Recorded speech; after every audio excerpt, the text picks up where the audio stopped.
Yesaya 36:12 bukankah juga kepada orang-orang yang duduk di atas tembok, yang memakan tahinya dan meminum air kencingnya bersama-sama dengan kamu? Apakah benar Alkitab menyarankan makan kotoran manusia dan minum air kencing? Sebelum itu, marilah kita pelajari sebuah keadaan.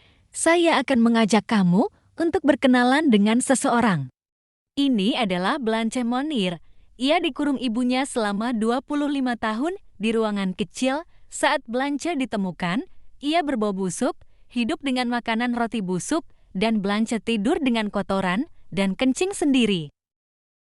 Selama 25 tahun, Blanche hidup dengan kotorannya sendiri, kotoran manusia.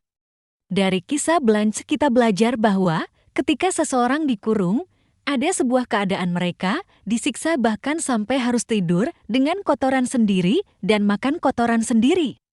Kembali ke Yesaya 36 ayat 12, janganlah membaca ayat sepenggal melainkan kita harus membaca seluruhnya, yaitu Yesaya 36 ayat 1-22.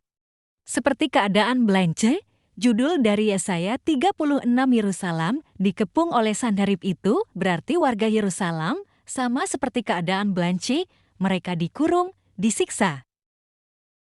Warga Yerusalem tidak mendapat pasokan makanan, minuman, dan dikepung yang artinya dikurung. Jika dalam waktu lama maka kejadian lebih parah dari Blanche bisa terjadi, yaitu makan kotoran sendiri.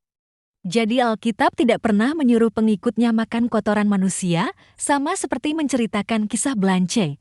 Alkitab hanya menceritakan kejadian buruk yang terjadi pada warga Yerusalem saat dikepung dikurung.